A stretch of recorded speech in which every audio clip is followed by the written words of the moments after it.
महाराष्ट्र सरकार को आखिर यह कैसा डर? कंगना रनौत को सजा या अनजाने में खुद को दे दी सजा उद्धव ने? इसके दूरगामी प्रभाव व परिणाम सामने आने की है उम्मीद।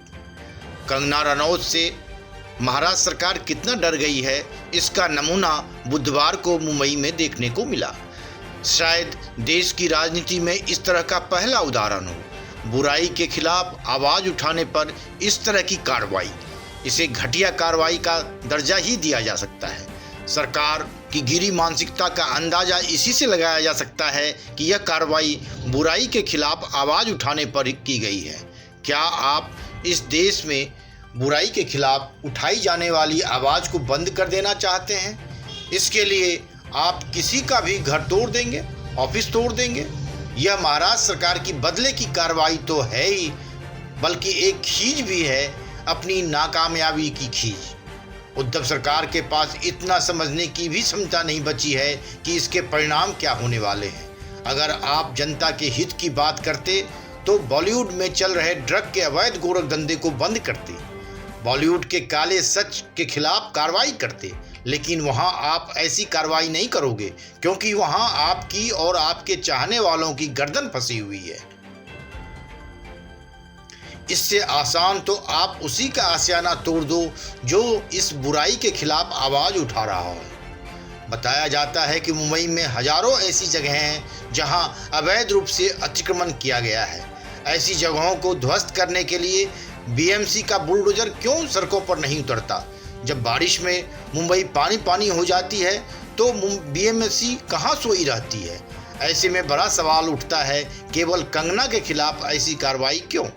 कंगना ने बॉलीवुड के काले सच को उजागर किया, इसलिए उसने सुशांत मौत की जांच में मुंबई पुलिस की नाकामयाबी पर सवाल उठाए, इसलिए इसके जवाब में आपके सांसद संजय राउत ने भी तो बहुत अच्छे शब्दों का इस्तेमाल किया। हरामखोर, मेंटल। क्या एक देश की बेटी को ऐसे शब्दों से संबोधित किया जा सकता है?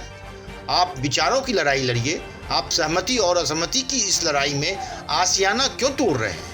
आप सोच रहे हैं कि आपने यह बहादुरी का काम किया है? नहीं, यह आपकी घटिया सोच और उसकी घोर नाकामयाबी की तरफ इशारा कर रहा है। यही हो भी रहा है। पूरे देश में महाराष्ट्र सरकार के खिलाफ काफ़ी गुस्सा है। सरकार को तो इस मामले में अब जवाब देते नहीं बन रहा है।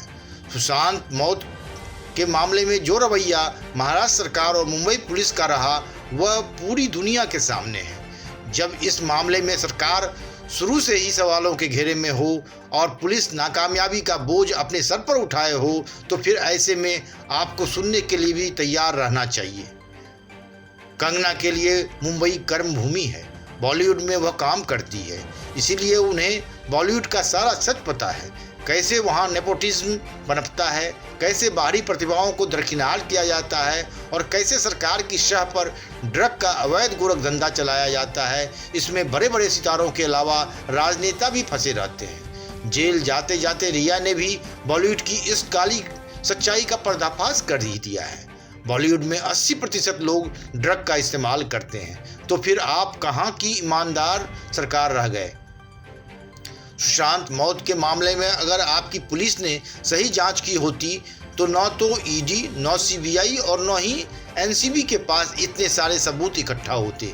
सीधे तौर पर सुशांत मौत की जांच पुलिस करती तो एनसीबी की जांच में फंदा आपके गले की तरफ नहीं बढ़ता।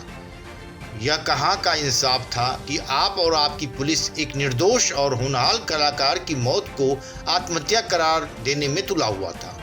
यह तो कर्म आपने कर ही लिया था, लेकिन अब आप एक बेटी को भी नहीं छोड़ना चाहते हैं। उसकी प्रतिभा और उसकी आवाज़ को दबा देना चाहते हैं। लेकिन आपको यह समझ लेना चाहिए कि अब देश जाग चुका है। देश का हर शख्स जानता है कि कौन सही है और कौन गलत।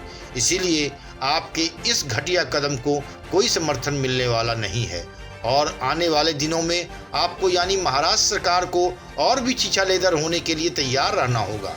कंगना को जिस तरह का समर्थन पूरे देश में मिल रहा है, ऐसे वह आपके और बॉलीवुड के और भी कई काले सचों को बाहर लाने के लिए लड़ती रहेंगी। ब्यूरो रिपोर्ट, वनडे मैट्रम।